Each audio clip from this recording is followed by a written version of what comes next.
It was a quiet Friday night, the kind that felt like the calm before a storm. The kids were asleep, the house was eerily still, and I could hear the faint hum of the refrigerator in the kitchen. My husband, Mark, sat on the couch, his face illuminated by the glow of his laptop screen. I was in the bedroom, folding laundry, when I heard him call my name. His tone wasn't angry or upset. It was something else, something I couldn't quite place. Curious and a little uneasy, I walked out to see what he needed. When I rounded the corner, Mark wasn't looking at me. He was staring at the screen, his jaw set, his brows furrowed. For a moment, I thought maybe he was working on something stressful. But then he turned to me, his eyes filled with a mixture of confusion and disbelief. "Is there something you want to tell me?" he asked, his voice calm but edged with something that made my stomach drop. My heart started pounding, and I couldn't figure out why. I scanned the room, trying to piece together what could have triggered this moment. I knew that look on his face. It wasn't one of suspicion. It was the look of someone who had stumbled upon something they weren't prepared to find. "What do you mean?" I asked, trying to keep my voice steady. Mark hesitated, as if weighing his next words carefully. Then he turned the laptop toward me. My breath caught as my eyes locked onto the screen. At first, it didn't make sense.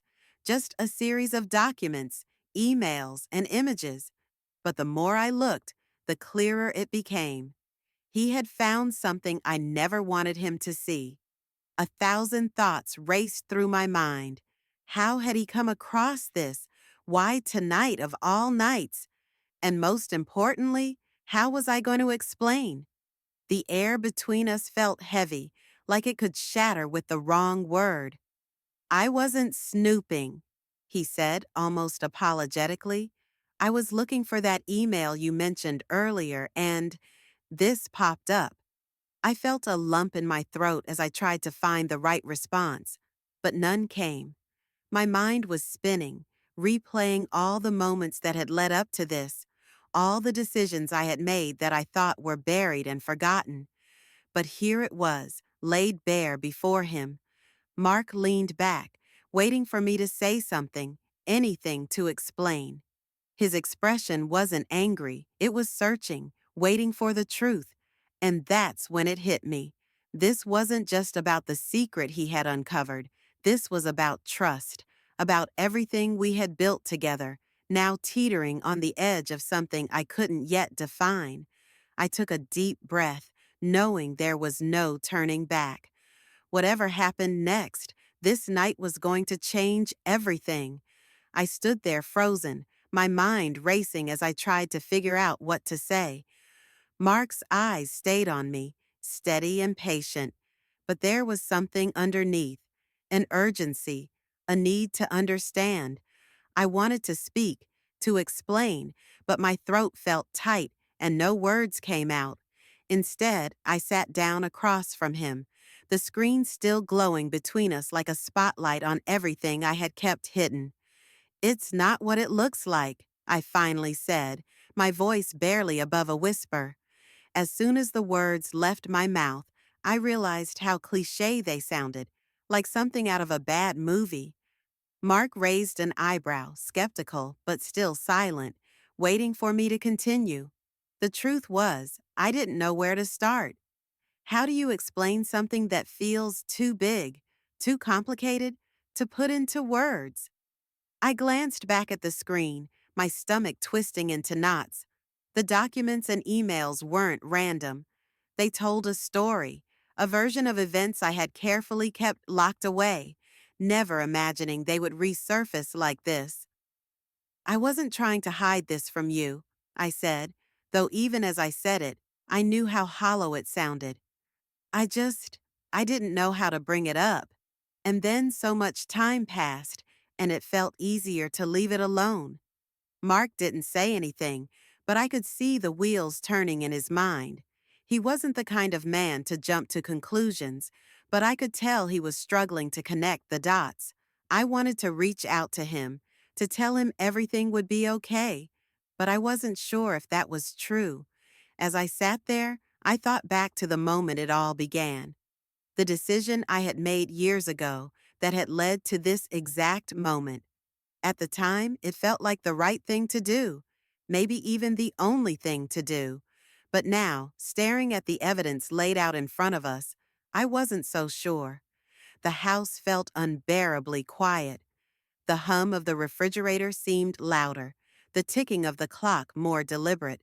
Mark finally broke the silence. "I just want to know why," he said, his voice calm, but tinged with a vulnerability I wasn't used to hearing. "Why didn't you tell me?" I opened my mouth to answer, but the words caught in my throat. How could I explain something that even I didn't fully understand? How could I tell him that it wasn't just one secret, but a web of decisions and half-truths that had snowballed over time? The weight of the moment pressed down on me, and I realized this wasn't just about explaining the past. It was about deciding what kind of future we were going to have, if we were even going to have one at all. I looked at Mark, his eyes searching mine for answers I wasn't ready to give. I felt a wave of guilt crash over me. This was the man I had built a life with, the father of my children, the one person I thought I'd never have to hide from. And yet, here we were, sitting across from each other like strangers with a wall of unspoken truths between us. It wasn't supposed to matter anymore, I said quietly, almost to myself. The words sounded weak, even to my own ears. Mark tilted his head slightly, his expression softening, but his silence told me he wasn't going to let this go. The truth was, what he found wasn't a simple mistake or a forgotten moment from the past.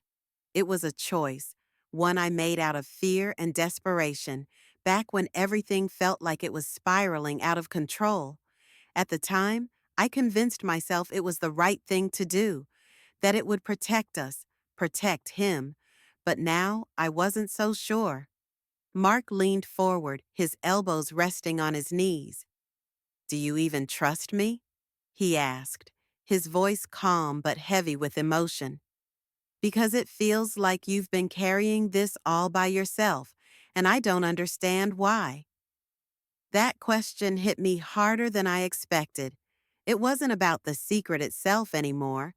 It was about what it meant for us. For years, I had been telling myself I was sparing him, keeping things simple. But maybe I wasn't sparing him at all. Maybe I was just avoiding the fallout. I glanced back at the laptop screen, the documents staring at me like a challenge I couldn't escape.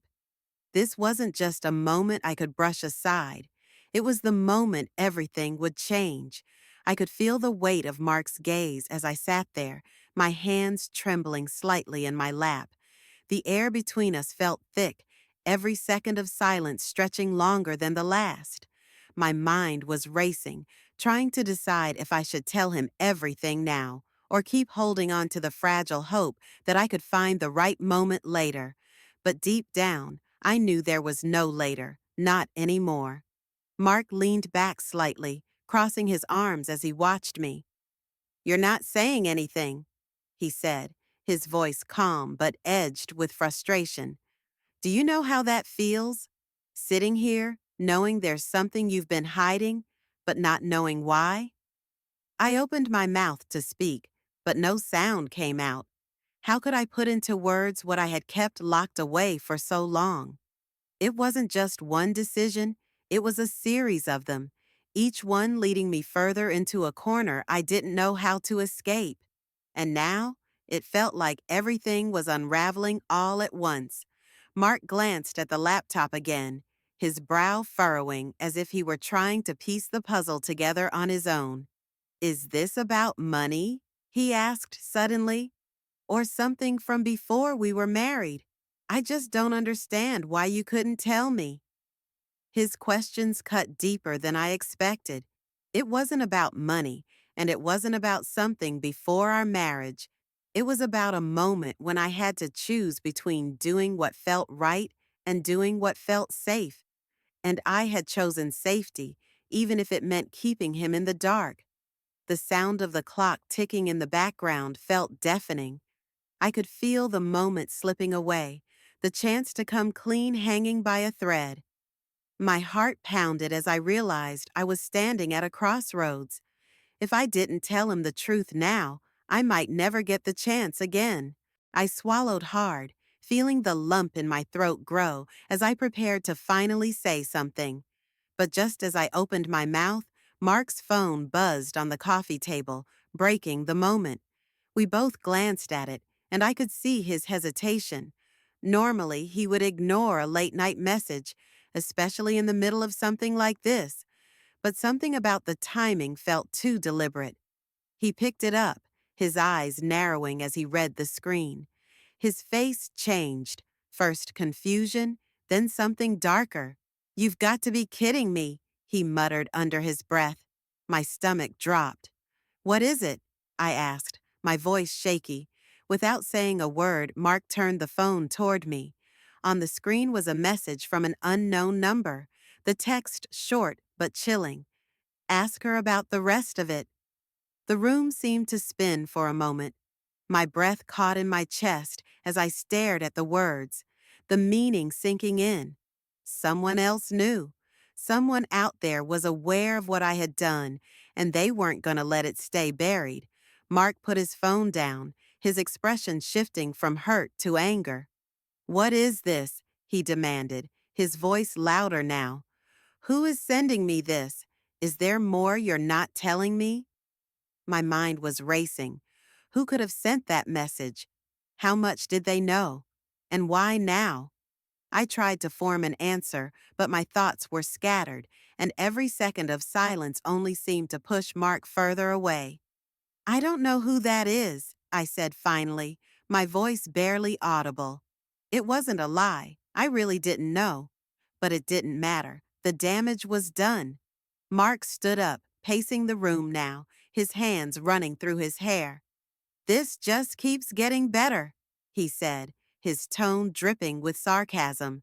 "First, I find all of this on the laptop, and now some random person is texting me like they know more about my wife than I do." I felt tears welling up, but I blinked them away, trying to stay composed. "Mark, don't," he interrupted, his voice sharp. "Don't say anything unless it's the whole truth. I can't keep doing this." The air between us was electric, charged with tension and unspoken words. And in that moment, I realized something that terrified me even more than the secret itself. I wasn't the only one holding pieces of this puzzle. I took a deep breath, knowing there was no more time to stall. "Mark, please sit down," I said, my voice trembling. He hesitated, his jaw clenched, but after a moment he sat back down, his arms crossed tightly. I could see the pain in his eyes, but beneath it there was still that glimmer of hope, hope that I would finally tell him the truth. "This started years ago," I began, my voice barely above a whisper.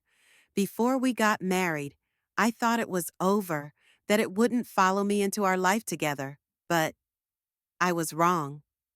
Mark's expression softened just slightly as he listened, his eyes locked on mine. "What started?" he asked, his tone firm but quieter now. I hesitated, then finally said it.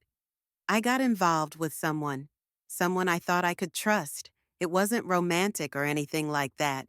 It was business, but it wasn't legal, and I didn't realize the full extent of what I was getting into until it was too late. When I tried to back out, they threatened me." Mark's eyes widened, and I could see him piecing together what I was saying. "Threatened you how?"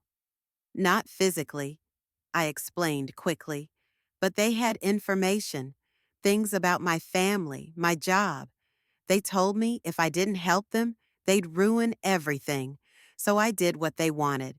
I signed documents, moved money around, but only enough to get them off my back. I thought it was done, Mark. I thought I left it all behind when we started our life together." He leaned back, his hands covering his face as he processed everything. But they didn't leave you alone, he said finally, his voice heavy. I nodded. They've been watching, waiting for a moment like this. The email you found? I think they planted it. The text?